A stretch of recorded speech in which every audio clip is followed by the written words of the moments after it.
Alors que son retour à l'UFC se précise, Cyril Gane continue de voir son nom inlassablement rapproché de celui de Thomas Spinal. Il faut dire que l'Anglais ne cesse de l'évoquer de façon fracassante, ce à quoi Bongamin a réagi ces dernières heures.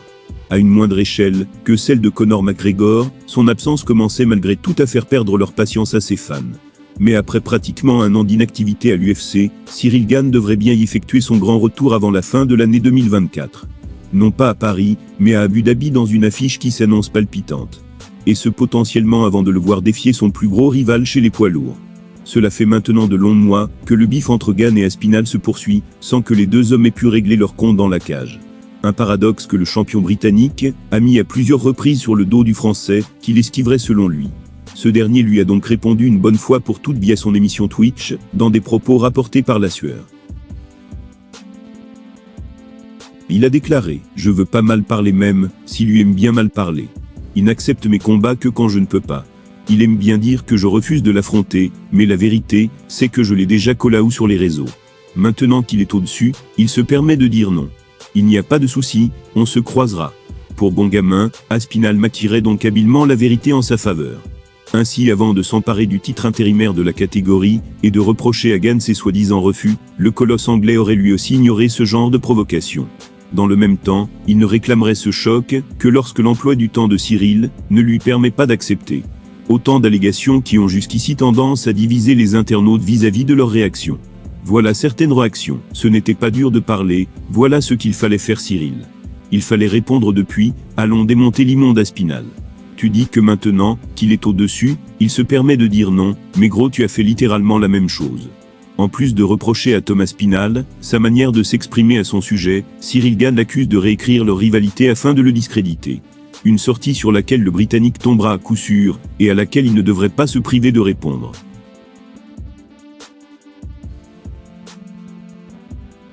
Francis Ngannou est peut-être le combattant le plus terrifiant de l'histoire du MMA, lui qui a une puissance monstrueuse. D'ailleurs, dans un témoignage édifiant, Yorick Montagnac a expliqué comment il a compris que le Predator venait d'une autre planète. Pour être un excellent combattant, il faut généralement un excellent physique. Et à ce niveau, nos Français sont plutôt pas mal. Qu'on apprécie le personnage ou non, tout le monde doit reconnaître le fait que Cyril Gane est un véritable monstre athlétique. Il mesure 1,93 m, pèse plus de 110 kg. Et pourtant avec un ballon de basket dans les mains, il est largement capable de dunker. De même sur la scène européenne, Saladin Parnasse se distingue, avec des qualités physiques hallucinantes. Ultra musclé et compact, il a bien failli devenir le premier champion, dans 3 catégories différentes de l'histoire de son sport.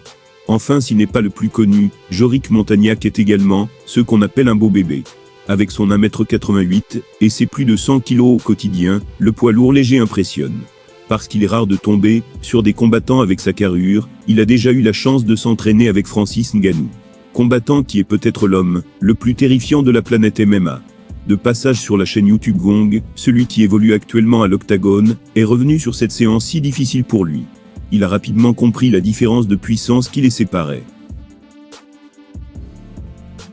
Il a déclaré « J'ai déjà tourné avec Francis Ngannou en MMA, je crois qu'on avait les petits gants ce jour-là. Franchement, je n'ai pas eu la sensation qu'il me tapait fort, j'ai senti qu'il était dans le contrôle. Quand j'ai eu la confirmation qu'il se contrôlait, c'était pendant une phase de lutte. Il m'a fait un brise-dos. Normalement, si j'ai déjà mes hanches en arrière, et que je verrouille la prise avec mes avant-bras, le brise-dos ne me fait rien. C'est la seule personne, alors que j'avais mes 2 avant-bras mis en position de défense contre lui, qui m'a brisé le dos. Même mes avant-bras sont ressortis sur le côté, il n'en pouvait plus. Franchement, ça m'a choqué. Quand je suis rentré chez moi, je me suis posé, et j'ai compris que j'avais pris un brise-dos, comme un enfant de 10 ans. J'ai compris ce qu'était une force de la nature, une puissance hors pair. Yorick Montagnac ne doit pas être dépassé par grand monde sur cette terre en matière de puissance. Sauf que face à Francis Ngannou, même lors d'un entraînement où ce dernier retenait sa force, le combattant français a été plié en 2. Le Predator est une véritable force de la nature, c'est indéniable. Et on comprend mieux comment il a fait pour battre Cyril Gane au sol en 2022. Quand Francis Ngannou décide de se servir de sa puissance, rares sont ceux qui peuvent lui résister sur terre. En fait, ce témoignage donne l'impression qu'il aurait pu remporter des combats par soumission.